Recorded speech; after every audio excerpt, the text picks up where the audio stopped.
Tadi di luar dengar Al-Mukarram itu kok kayak Al-Maukaram gitu. Oh ternyata Al-Mukarram beneran. Oke, monggo sebelum ngaji dimulai bareng-bareng membaca istighfar 3 kali, membaca syahadat 3 kali, dan nanti kita mengirimkan doa untuk para nabi, para rasul dan orang tua kita, leluhur kita. A'udzu billahi minasyaitonir rajim. Bismillahirrahmanirrahim. Astaghfirullahalazim. Astaghfirullahalazim. Astaghfirullahalazim. Asyhadu an la ilaha illallah wa asyhadu anna Muhammadar Rasulullah. Asyhadu an la ilaha illallah wa asyhadu anna Muhammadar Rasulullah. Asyhadu an la ilaha illallah wa asyhadu anna Muhammadar Rasulullah. Ila hadratin Nabil Mustafa Rasulullah Muhammadin sallallahu alaihi wasallam wa ila arwahi azwajihi wa abnaihi wa banatihi wa ahli baitihi wa dzurriyyatihi ajma'in wa ila arwah jami' ikhwanihi minal anbiya'i wal mursalin wal malaikatil muqarrabin wal awliya wal ulama'il amilin wa syuhada'i was salihin fi masyariqil ardi ila magharibiha thumma ila sayyidah Maryam, sayyidah Asyah, sayyidah Khadijah, sayyidah Fatimah, Sayyidina Abu Bakar wa Umar wa Uthman wa Ali wa Hasan wa Husain wa Muhammad al-Hanafiyah. Thumma ila Sayyidina Uwais al-Qarni wa Sayyidina Syekh Abdul Qadir al-Jilani wa ila Sayyidina sedayanipun para aulia yang telatah jawi wa ila ruhi Sultan Agung Hanyarakusumo wa usulihi wa furaihi wa azwajihi wa abnaihi wa banatihi wa dzurriyyatihi ajma'in wa ila arwahi sedayanipun leluhuripun para rawuh sedaya leluhur yang hadir semuanya, bapak ibu yang hadir atau kakek nenek yang hadir, leluhur kita semuanya minal muslimin dan muslimat, mudah-mudahan diampuni oleh Allah Subhanahu wa taala di alam kuburnya. Kemudian kita minta juga kepada Allah, mudah-mudahan Allah menetapkan iman, Islam dan ihsan kita semuanya, anak-anak kita, keturunan kita sampai akhir zaman. Al-Fatihah. A'udzu billahi minasyaitonir rajim. Bismillahirrahmanirrahim. Alhamdulillahi rabbil alamin. Arrahmanir rahim. Maliki yaumiddin. Iyyaka na'budu wa iyyaka nasta'in. Ihdinas siratal mustaqim. Siratal ladzina an'amta 'alaihim ghairil maghdubi 'alaihim waladdallin. Amin. Bismillahirrahmanirrahim. Assalamualaikum warahmatullahi wabarakatuh. Alhamdulillahirabbil alamin wassalatu wassalamu ala asyrafil anbiya'i wal mursalin wa ala alihi wa ashabihi ajma'in. Asyhadu an la ilaha illallah wa asyhadu anna Muhammadar Rasulullah. Allahumma salli ala Sayyidina Muhammad wa ala alihi wa sahbihi wa mawalah ila yaumil qiyamah. Subhanaka la ilma lana illa ma 'allamtana innaka antal alimul hakim. Rabbish rahli sadri wa yassirli amri wahlul 'uqdatam min lisani yafqahu qawli amma ba'd. Bapak, ibu-ibu, jamaah pengajian malam Rabu Masjid Jenderal Sudirman yang dirahmati Allah Subhanahu wa taala. Sebagaimana biasa sebelum ngaji dimulai, monggo silahkan mengenak-enakkan duduknya. Ada yang mau selonjoran, silahkan selonjoran. Yang mau lendetan, silahkan lendetan. Yang mau ngerokok, minta asbak sama takmir. Nah, monggo Pak. Yang mau sambil layah-layah monggo seenak-enaknya biar ilmunya masuk gitu ya. Ngaji kalau kaki kesemutan itu enggak enak. Biasanya pengajian kelamaan itu kaki kesemutan gitu. Masalah orang-orang yang di atas umur 40 itu udah kayak gitu, udah bisa ditebak. Mudah-mudahan Bapak Ibu semuanya hadirin sehat-sehat semuanya nggih. Amin ya rabbal alamin. Baik, malam ini tadi saya di WA oleh Mas Anjas untuk ngisi ngaji, kebetulan memang pas lagi kosong. Jadi karena temanya masuk 1 Muharram, maka ya sudah kita ngaji 1 Muharram atau ngaji mengenai nanti yang di Jawa disebut dengan 1 suro. Ya. Nah ini kalau disebut 1 suro itu biasanya yang terbayang di kepala saya itu wajahnya Susana sama Sally Marcelina itu. Malam 1 suro itu kan dulu ada film itu Susana itu. Nah Susana itu nanti yang jadi mesti ceritanya nanti Susana itu nakut-nakuti warga, terus dipanggilkan dukun. Nah dukunnya mesti orang Jawa itu. Nah, dukunnya mesti pakai baju lurik-lurik gitu, pakai belangkon, bawa keris. Nah itu. Nah biasanya yang jadi dukun itu bokir. Bokir. Nah, itu malam 1 suro atau beranak di dalam kubur gitu. Nah itu kayak gitu-gitu. Jadi image atau citra malam 1 Muharram atau malam 1 suro akhirnya terbentuk menjadi image yang penuh dengan dunia demit dan setan-setan gitu ya. Sama kayak malam Jumat itu katanya malam Jumat banyak setan berkeliaran, apalagi Jumat Kliwon gitu. Padahal yang keluar pada malam Jumat orang-orang yang mau tahlilan. Setan-setan justru malam Minggu keluarnya. Nah maka malam sebenarnya 1 suro itu sendiri mengambil dari istilah Asyura. Jadi orang Jawa mengambil istilah suro itu dari istilah Arab Asyura. Asyura itu artinya hari ke-10 pada bulan Muharram. Tetapi karena untuk menggampangkan, jadi orang di dalam sejarah Islam itu kan nanti dibuat penanggalan atau mengingat sesuatu berdasarkan peristiwa besar yang terjadi. Gitu ya. Ini nanti terus ditradisikan di dalam semua tradisi hampir semua umat berbangsa. Sehingga nama-nama orang dulu itu kadang-kadang nama-nama peristiwa yang waktu itu terjadi. Gitu ya. Nah akhirnya disebut malam Asyura itu karena ini terjadi pada malam ke-10 Muharram, sehingga seluruh bulan Muharram itu oleh orang Jawa disebut dengan istilah Asyura, kemudian dipersingkat menjadi suro. Ya. Nah, cuma sekali lagi Bapak Ibu, akhirnya ini diolah menjadi cerita yang sangat menarik oleh televisi, oleh film-film, sinetron, dan bahkan cerita-cerita ketoprak. Nggih ngapunten, sampai sekarang imajinasi kita tentang sosok hantu itu terbentuk karena televisi. Anak-anak generasi kami, generasi tahun 70, 80, 90 itu tahu ada sesuatu yang namanya hantu, kuntilanak, demit dan sebagainya. Itu kan karena dibentuk oleh televisi. Nonton film horor, nonton iklan-iklan horor atau nonton konten horor, akhirnya di sini terinstal bayangan sosok yang menakutkan yang nanti sesuai dengan imajinasi di film itu. Karena faktanya hampir-hampir banyak orang yang tidak pernah melihat langsung kuntilanak. Dia membayangkan kuntilanak karena nonton film. Nah biasanya kalau habis nonton film ke kamar mandi itu pintunya nggak dikunci. Nggak berani ditutup maksudnya, agak dibuka setengah kayak gini. Ya itu. Ini saya sudah tanya ke mahasiswa rata-rata begitu. Jadi image tentang sosok hantu itu karena tertanam oleh film.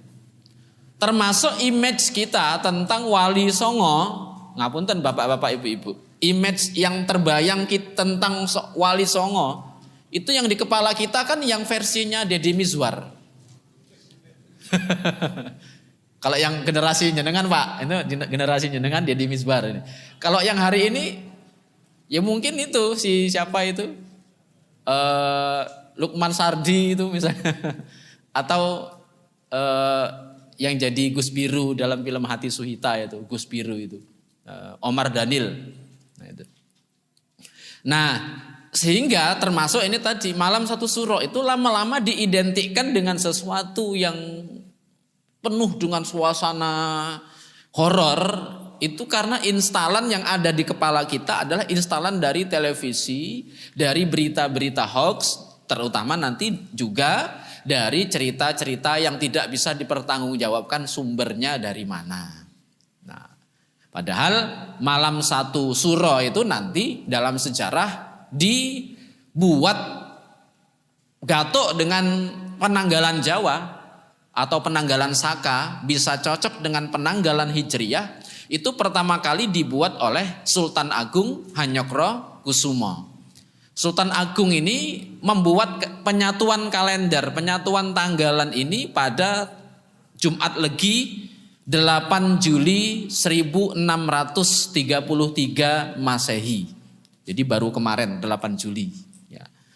Setelah apa? Dibuat setelah Sultan Agung berziarah atau sowan ke makam Sunan Bayat di Klaten. Nah, setelah itu Sultan Agung membuat penanggalan antara penanggalan Syamsiyah, penanggalan matahari, dan penanggalan Hijriyah digatukkan menjadi satu, sehingga itu nanti yang dijadikan permulaan tahun atau tanggal 1 Suro, baik bulan Hijriyah maupun bulan Syamsiyah atau bulan Jawa atau tahun Jawa, 1 Suro gitu ya. Nah, inilah yang kemudian melandasi. Landasannya apa? Landasannya karena waktu itu Sultan Agung sedang membuat tatanan keislaman. Jadi Sultan Agung ini adalah puncak dari pembangunan peradaban yang diupayakan oleh para wali-wali sebelumnya sejak masa sebelum Demak. Sejak masa Sayyid Jumadil Kubro dan kawan-kawan masuk ke Sunan Ampel, masuk ke Sunan Gunung Jati, masuk nanti ke Sunan Pajang, Joko Tingkir, kemudian masuk ke Mataram. Sultan Agung ini nanti puncaknya yang membuat kebudayaan Islam menjadi sedemikian rupa yang kita temukan hari ini. Dari situlah nanti kita ketemu dengan istilah-istilah Islam seperti misalnya penghulu. Nah, itu penghulu, kemudian ada jabatan-jabatan seperti rois, kaum, itu sejak masa-masa itu dibentuk oleh Sultan Agung. Nah, 1 Muharram ini dari mana mengambilnya? Mengambilnya dari peristiwa hijrahnya Kanjeng Nabi Muhammad Sallallahu Alaihi Wasallam. Penanggalan-penanggalan prasasti yang ada di masjid-masjid, di makam-makam, atau di kitab-kitab naskah-naskah abad ke-17 atau 1800-an atau abad ke-16 1500-an ya. Itu berdasarkan hijrah Nabi. Salah satu buktinya misalnya nanti jenengan kalau ke Masjid Kauman Kota Gede itu ada prasasti berhuruf Honocoroko Jawa dan prasasti aksara Pegon. Aksara Pegon itu aksara Arab tetapi bahasanya Jawa. Ya. Itu hitungan pembangunan masjidnya berdasarkan hitungan hijrah Nabi Muhammad Sallallahu Alaihi Wasallam. Jadi penanggalannya memulai dari hijrahnya Nabi, gitu. Penanggalan hari-hari. Nah, sejak itulah kemudian istilah 1 Suro ini lebih populer disebut ketimbang istilah 1 Muharram. Muharram itu nanti hijriyahnya, kalau 1 Suronya itu nanti pertemuan antara 2 penanggalan, yaitu penanggalan hijriyah dan penanggalan Jawa. Atau penanggalan Saka nanti, atau biasanya nanti disebut penanggalan Syamsiyah dan Hijriyah. Syamsiyah berbasis matahari, kalau Hijriyah berbasis kepada bulan. Nah, cuma kita nggak tahu ini kok malam 1 Muharram ini kok nggak ada sidang isbat dan nggak ada ribut-ribut di medsos gitu ya. Padahal seharusnya bulan Ramadan itu kan kelanjutan dari bulan Sya'ban. Sya'ban kelanjutan dari Rajab. Rajab kelanjutan dari Jumadil Akhir. Jumadil Akhir kelanjutan dari Jumadil Awal. Jumadil Awal kelanjutan dari Rabiul Akhir. Rabiul Akhir kelanjutan dari Rabiul Awal. Rabiul Awal kelanjutan dari bulan Safar. Bulan Safar kelanjutan dari bulan Muharram. Jadi kadang-kadang saya mikir pusing nih gimana ya. Kok ribut-ributnya kok pas Ramadan tok tapi Muharramnya enggak ribut gitu loh. Ini keributan ini perlu kita mulai pada bulan Muharram gitu ya. Karena apa? Karena tidak mungkin bulan Ramadan tok yang dihitung tanpa menghitung awalnya, gitu. Maka seharusnya Menteri Agama atau ulama-ulama atau siapalah gitu yang punya kompetensi ini juga melakukan sidang isbat jatuhnya 1 Muharram, gitu ya.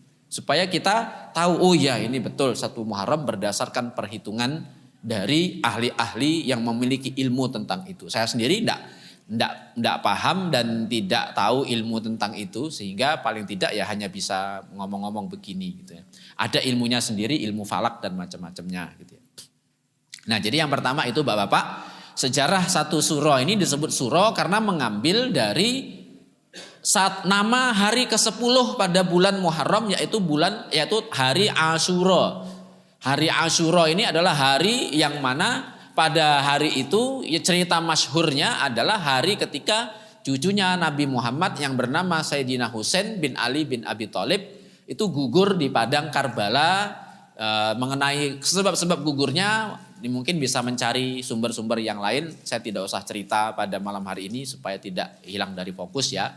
Kemudian di dalam tradisi sebelumnya juga nanti diceritakan mengenai bagaimana Nabi Yunus itu keluar dari perut ikan yang menelannya pada 10 Muharram, pada 10 Asyura.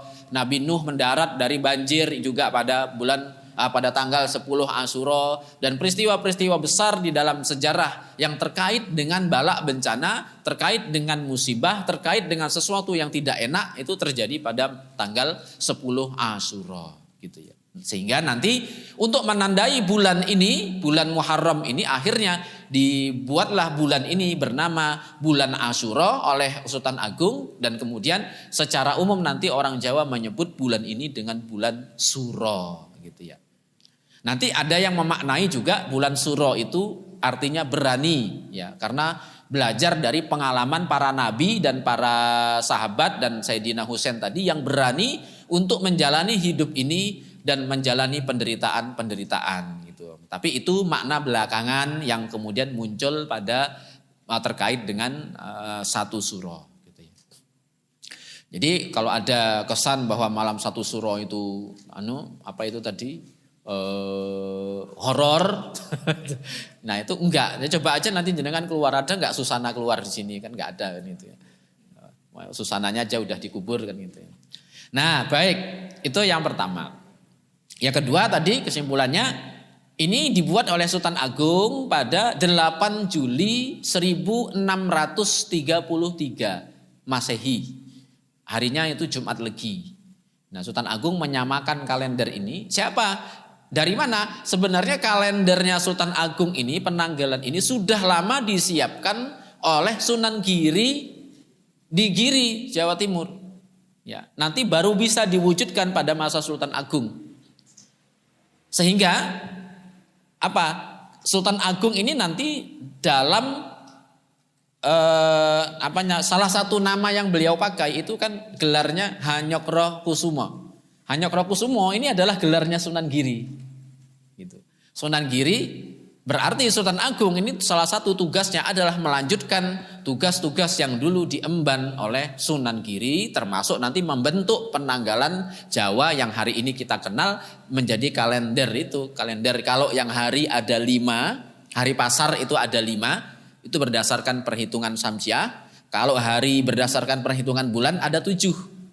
Ya, Senin, Selasa, Rabu, Kamis, Jumat, Sabtu, Ahad 7. Nah yang pasar itu ada 5, Legi, Pahing, Pon, Wage, Kliwon. Nah, itu penanggalannya Sultan Agung semuanya. Nanti pemaknaan Legi, Pahing, Pon, Wage, Kliwon juga ada di dalam salah satu yang menerangkan nanti di dalam serat namanya Wirid Lukito Jati. Itu di situ diterangkan makna-makna dari Legi, Pahing, Pon, Wage, Kliwon gitu ya. Dan itu nama-nama hari gitu ya.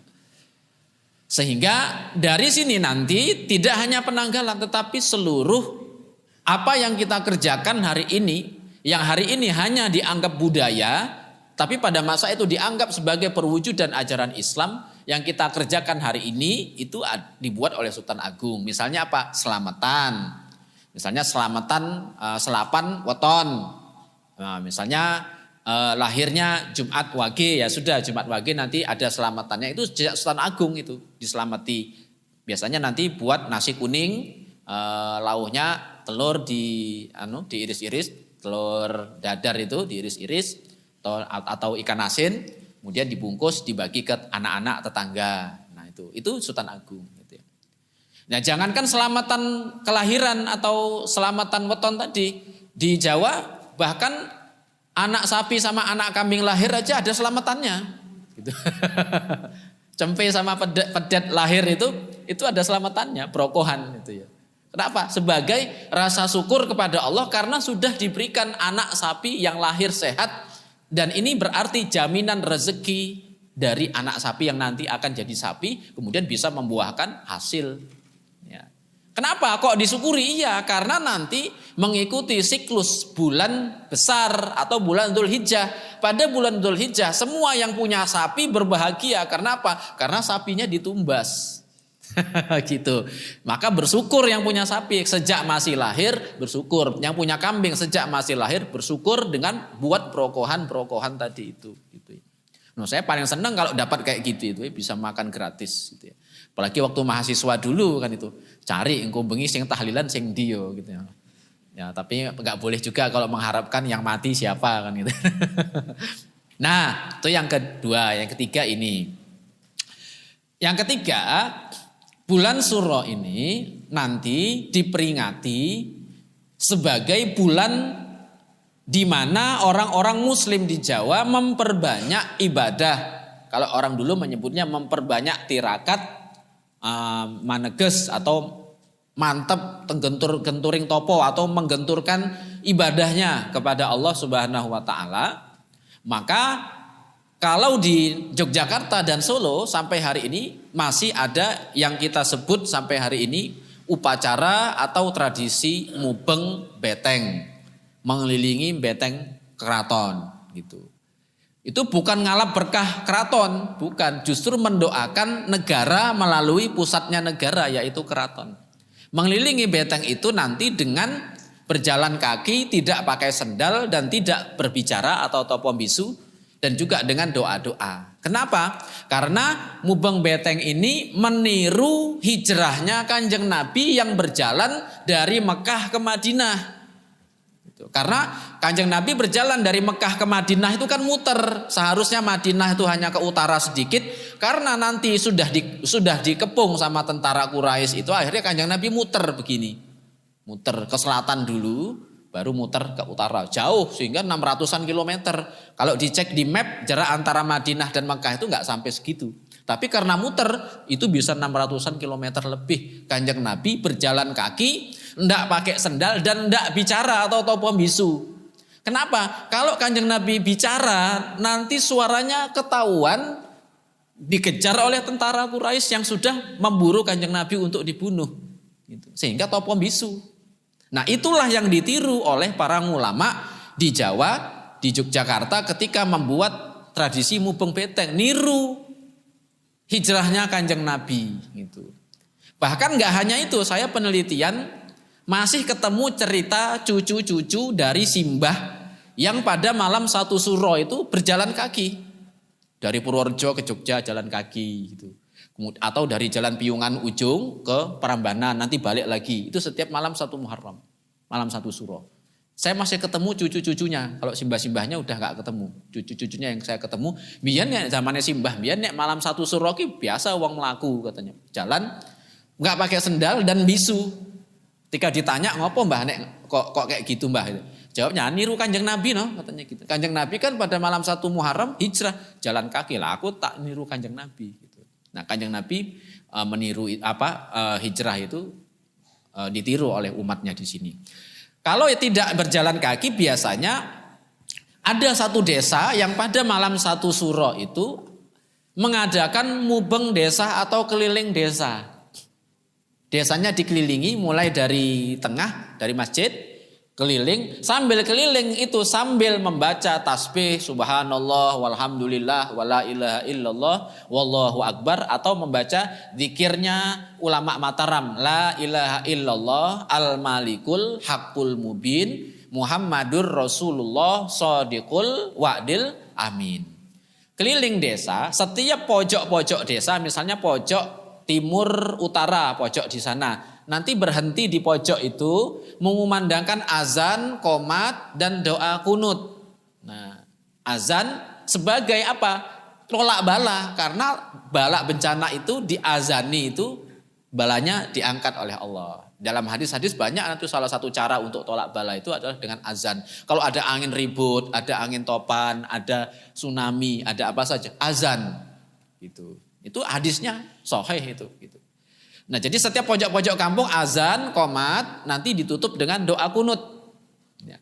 Doa kunut itu bapak ibu-ibu, ini doa tolak balanya orang Jawa. Saya ngecek di dalam kitab, bahkan padahal ini kitab yang dianggap musyrik, kitab primbon. Saya cek, punika mantra tolak bala, tulisannya begitu. Begitu saya cek doa isinya apa? Allahumma hdina fiman hadait, wa afina fiman afait, wa tawallana fiman tawallait. Saya langsung, wah nek ngene iki aku ya hafal. Ternyata itu doa kunut. Nah, jadi doa kunut ini tidak ada hubungannya sama NU Muhammadiyah, apalagi PKS sama HTI kan gitu kan. Gak ada. Ini doa yang sahih dari Kanjeng Nabi, dipakai oleh para wali, para ulama di Jawa itu untuk tolak bala. Gitu. Sehingga biasanya nanti salah satu amalan orang-orang ulama-ulama di Jawa pada malam 1 Suro, 1 Muharram itu ngelilingi desa. Setiap pojok-pojok desa, pojok tadi timur utara, pojok sana baca azan, qomat, doa kunut. Jalan lagi tengah-tengah, utara tengah, azan, qomat, doa kunut. Utara kulon, azan, qomat, doa kunut. Terus sampai mengelilingi selatan dan ditutup nanti di masjid kampung di situ juga ditutup dengan azan, qomat, doa kunut dan doa selamat untuk satu kampung gitu. Ini tidak hanya kalau di Jogja yang saya tahu yang masih melakukan itu, yang saya pernah ketemu orangnya dan langsung saya turun ke lapangan, itu di daerah Kembangarum, Turi. Jangan kalau ke sana di map ada itu salah satu tempat wisata desa, di situ ada Kembangarum, Turi. Nah, saya pernah ngisi pengajian juga di sana. Mereka mengadakan malam 1 Suro itu keliling desa dengan zikir, tahlil, kemudian ditutup dengan tadi azan, qomat, doa kunut, dan juga nanti ada doa-doa yang sesuai sama kiai-kiai setempat gitu ya. Tidak hanya di Jawa, teman saya di Riau itu juga bercerita di kampungnya kalau malam 1 Muharram itu keliling desa membaca sholawat Nabi sambil keliling desa itu. Kirap keliling desa gitu. Nah, mungkin kalau sekarang pada malam Idul Adha anak-anak kan takbiran keliling. Nah, itu kakak-kakak ustadz-ustadzah TPA-nya sekalian aja anak-anak itu disuruh niatkan keliling desa ini, keliling daerah sini untuk takbiran itu sebagai untuk tolak bala gitu. Tolak bala kampung ini, kampung Demangan ini gitu. Mumpung yang doa anak-anak, kalau kita ini doanya mbuh piye statusnya kan gitu kan. Mbuh ditompo mbuh ora kan gitu. Soalnya dosanya udah numpuk kan gitu. Kalau anak-anak kan masih suci, ketika dia berdoa itu didengar oleh Allah gitu. Nah, kalau kita ini kalau doanya dikabulkan ya alhamdulillah, kalau enggak dikabulkan ya enggak apa-apa, udah biasa kan gitu. Wis kulino dungane ora kabul gitu. Tapi insya Allah semua doa dikabulkan oleh Allah. Amin ya rabbal alamin. Nah, itu salah satu amaliyah para ulama-ulama pada malam 1 Muharram. Kenapa? Karena memang malam bulan Muharram atau bulan Suro ini dipakai untuk bermunajat, bertirakat, memperbanyak topo atau memperbanyak ibadah kepada Allah Subhanahu wa taala. Nah, yang kelima yang keempat, sehingga dari sana nanti para ulama-ulama di Jawa, para pendahulu itu pada bulan Muharram itu menghindari untuk melaksanakan acara-acara hajatan besar. Gitu. Biasanya nanti kan, makanya nih bulan kemarin, bulan besar ini kan satu hari bisa ada 4 kondangan. Karena mengebut nanti selak mlebu suro wis dientekke di bulan besar gitu. Nah, di bulan besar itu nanti juga salah satunya di dalam kitab-kitab naskah-naskah para ulama di Jawa itu disebut pada bulan besar itu paling bagus kalau mau membangun rumah gitu. Pada bulan Dzulhijjah. Bangun rumah itu paling bagus pada bulan Dzulhijjah sama bulan Rabiul Awal, Rabiul Akhir, Jumadil Awal, Jumadil Akhir. Ada 2 bulan yang bagus untuk membangun rumah, Jumadil Akhir sama bulan besar atau bulan Dzulhijjah. Kenapa? kalau yang di bulan Rabiul Akhir di bulan besar ini karena ini adalah bulan ketika seluruh umat manusia tindak haji ke Mekah, sehingga doa-doa yang dipanjatkan di pusatnya agama Islam itu, di Ka'bah itu menjadi rahmat untuk seluruh alam. Ya, sehingga pada bulan itulah membangun Ka'bah. Yang kedua, karena pada bulan itu juga Nabi Ibrahim membangun Ka'bah dengan Nabi Ismail. Ya, ada itu ayatnya itu menceritakan Nabi Ibrahim, wa idz yarfa'u Ibrahimul qawaida wa Ismailu Rabbana taqabbal minna innaka antas samiul alim. Nabi Ibrahim dan Nabi Ismail membangun Ka'bah, mengangkat Ka'bah gitu ya. Pada bulan itu juga gitu. Kemudian barulah masuk bulan Muharram, ini memperbanyak ibadah. Sehingga pada bulan Muharram ini orang-orang di Jawa sejak dulu sampai hari ini menghindari untuk mengadakan hajatan-hajatan besar. Bukan karena takut kualat sama demitnya bulan Suro. Gitu. Wah, eman-eman umat Islam Khalifatullah kok, umat terbaik yang diciptakan oleh Allah kok takut sama demit, itu eman-eman. Kita punya syahadat, kita lebih mulia daripada makhluk-makhluk yang kita sebutkan tadi itu. Gitu. Maka eman-eman kalau takut sama itu. Bukan karena itu juga. Belakangan aja nanti dimanipulasi dengan itu. Hati-hati, kualat loh ini anak kan acara. Enggak, bukan itu, bukan. Tapi semata-mata karena pada bulan Suro ini bulan memperbanyak ibadah, memperbanyak tirakat, memperbanyak zikir kepada Allah Subhanahu wa taala. Nah, kemudian selain itu juga sebagai ungkapan bela sungkawa atau ungkapan duka cita terhadap peristiwa sakitnya Kanjeng Nabi hijrah dari Mekah ke Madinah. Sakit jalan kaki. Loh, kita jalan kaki kayak gini-gini ini masih enak, orang tanahnya tanah enggak panas kok. Coba kalau tanahnya padang pasir, dengan jalan kaki nggak pakai sendal, lah piye rasane gitu kan? Sakit. Maka Kanjeng Nabi dalam sirah-sirah atau kitab-kitab sejarah itu diceritakan Kanjeng Nabi berjalan kaki sampai kakinya pecah-pecah berdarah gitu. Makanya leren-leren mampir ke gua apa gitu, gua mampir lagi kemana leyeh-leyeh gitu. Nah itu sebagai ungkapan bela sungkawa karena pada bulan ini Kanjeng Nabi merasakan kesakitan yang sangat dahsyat. Kemudian ditambah lagi oleh para ulama sebagai rasa bela sungkawa, sebagai ungkapan duka cita terhadap meninggalnya atau wafatnya Sayyidina Husain bin Ali bin Abi Thalib di padang Karbala. Juga sebagai bela sungkawa terhadap para nabi yang pada masa yang sama juga mengalami peristiwa yang tidak enak. Nabi Yunus ditelan perut ikan selama 40 hari. Kemudian Nabi Nuh itu dapat banjir. Kemudian Nabi Ayub itu bebas dari sakitnya. Dan banyak nabi-nabi yang lain itu juga sebagai ungkapan-ungkapan bela sungkawa. Sehingga pada bulan ini, kalau ditanya dalilnya apa? Tidak ada dalilnya, memang tidak ada dalilnya. Hanya semata-mata kalau di dalam filsafat itu ada istilah etika. Ya, jadi sekali lagi Bapak-bapak, Ibu-ibu, dalilnya yang dilarang mengadakan pesta pernikahan pada bulan Suro. Dalilnya tidak ada. Gitu. Tapi apa? Ini etika, tradisi yang baik atau di dalam istilah kita disebut dengan sunnah hasanah yang dulu dibuat oleh para ulama di Jawa sebagai ungkapan agar orang-orang muslim di Jawa memperbanyak tirakat, memperbanyak ibadah pada bulan Muharram atau pada bulan Suro. Menghindari untuk mengadakan acara-acara besar pada bulan Muharram, masuk Safar, nanti kalau mau makan-makan besar bulan Rabiul Awal. Bulan Rabiul Awal itu ngadakan maulid Nabi, itu isinya acara makan-makan semua. Jangan tindak aja nanti ke Sekaten itu, makan-makan pasar malam ada nasi uduk, harganya 10.000 terakhir saya ke sana itu gitu kan.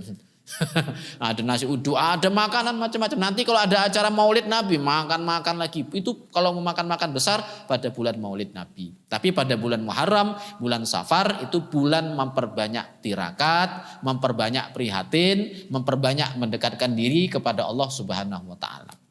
Selanjutnya, kenapa kok memperbanyak tirakatnya hanya pada bulan Muharram? Bukan hanya pada bulan Muharram, tetapi karena bulan Muharram ini adalah bulan permulaan di dalam siklus kehidupan umat Islam, maka pertama kali masuknya hari pertama dalam hidup kita itu ya memperbanyak doa gitu. Karena bulan pertama sebelum masuk bulan Safar, masuk bulan Rabiul Awal, Rabiul Akhir, Rajab, Sa'ban, Ramadan, Syawal, Dzulqa'dah, Dzulhijjah. Sebelum 11 bulan yang ke sana, maka memperbanyak ibadah, memperbanyak doanya, yaitu di bulan yang pertama, yaitu bulan Suro atau bulan Muharram. Nah itulah kira-kira pelajaran yang bisa kita petik. Sehingga kalau ada yang mau nikah pada bulan Muharram, silahkan saja, tidak masalah. Ya gitu. Tidak masalah. Tidak ada larangan secara syariahnya, larangan eksplisit atau larangan terang-terangan, tidak ada. Ini hanya semacam etika, semacam wawaler atau semacam himbauan untuk lebih memperbanyak tirakat, memperbanyak ibadah, memperbanyak yang lain-lain gitu ya. Nah, terus kalau nanti ternyata orang ngadakan nekat ngadakan nikah pada bulan Suro, terus ternyata rumah tangganya padu terus, berantem terus, gak harmonis, itu gimana Pak? Ya rumah tangga memang begitu dari dulu.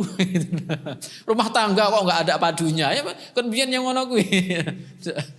Ya kayak gitu. Karena yang pertama itu rumah tangga memang begitu. Yang kedua, itu kalau memang terjadi orang yang menikah pada bulan Suro ternyata rumah tangganya berantakan, itu bukan karena kualat pada bulan Suro, tetapi apa? Karena mungkin niatnya ketika menikah itu tidak ditata dengan baik untuk melangsungkan perjanjian suci di depan Allah Subhanahu wa taala. Gitu. Bisa jadi karena itu, tapi itu perkiraan-perkiraan saya saja. Bisa jadi, tapi kadang ada juga yang nantang, rapopo bulan Muharram wis adakan aja nikah gitu. Nah, kalau itu nantang.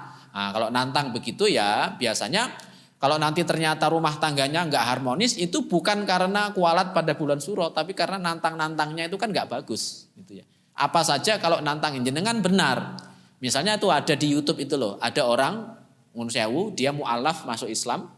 Ketika masuk Islam malah menjelek-jelekkan agama sebelumnya. Itu kan nggak baik seperti itu. Walaupun dia benar, tapi nggak baik menjelek-jelekkan agama orang lain. Gitu. Kenapa? Ya kalau dia sudah masuk Islam, seharusnya dia menerima takdir Allah dijadikan orang non-muslim sebelum dia masuk Islam. Kalau dia masih menjelekkan agama orang lain setelah masuk Islam, berarti dia nggak terima dengan takdir Allah. Gitu. Seharusnya dia terima, ya Allah, aku sudah dilahirkan dalam keadaan non-muslim, sekarang aku sudah muslim, tak tompo kabeh takdiri panjenengan. Saya terima semua takdirmu ya Allah sebagai orang non-muslim. Sekarang saya muslim, saya memulai hidup baru. Nah gitu.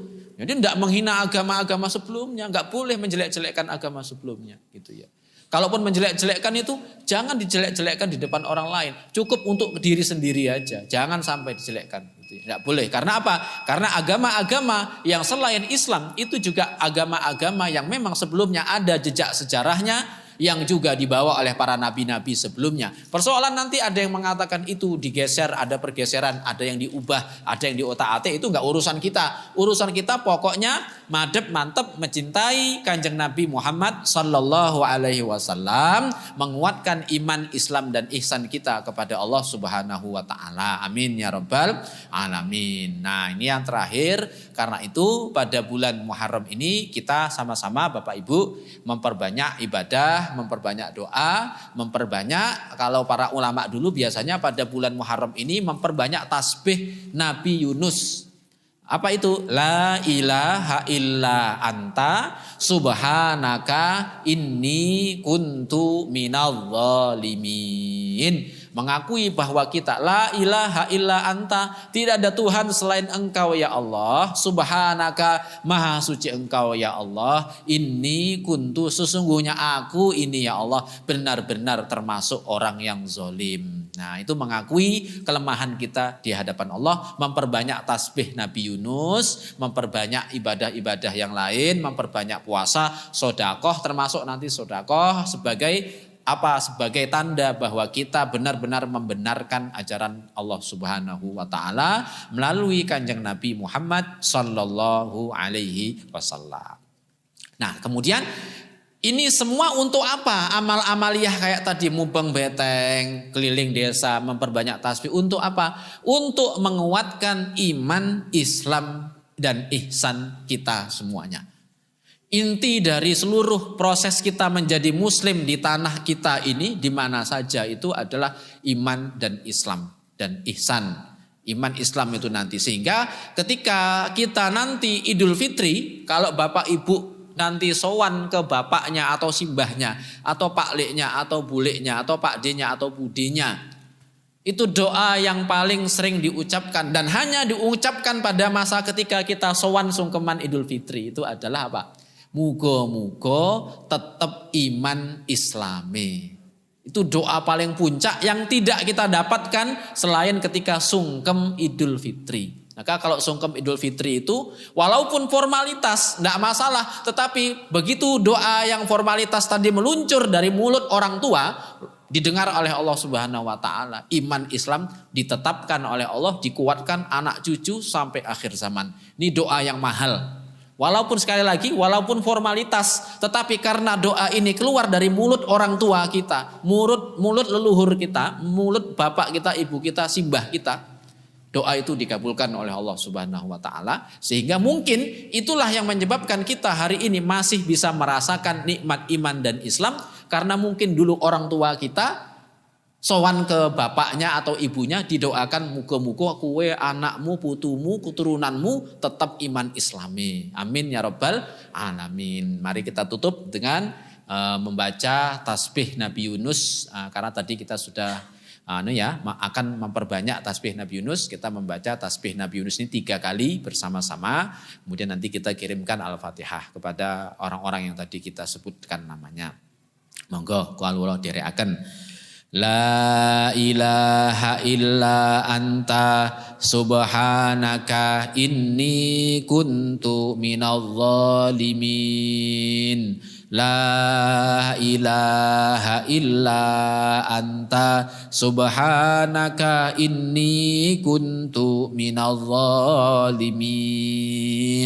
La ilaha illa anta subhanaka inni kuntu minadh dhalimin. Ala hadina wa ala kulli salihah wa ala niyati ila arwahiman qad dzakarna asma'ahum. Al-Fatihah. A'udzubillahi minasyaitonir rajim. Bismillahirrahmanirrahim. Alhamdulillahirabbil alamin. Arrahmanirrahim. Maliki yaumiddin. Iyyaka na'budu wa iyyaka nasta'in. Shiratal mustaqim. Shiratal ladzina an'amta 'alaihim ghairil maghdubi 'alaihim waladdallin. Amin. Matur nuwun, demikian Bapak Ibu sedikit dari saya, mudah-mudahan ada manfaatnya minimal untuk diri saya sendiri dan manfaat untuk kita semua. Wallahu a'lam bissawab. Subhanakallahumma wa bihamdika asyhadu an la ilaha illa anta astaghfiruka wa atubu ilaika. Wassalamualaikum warahmatullahi wabarakatuh.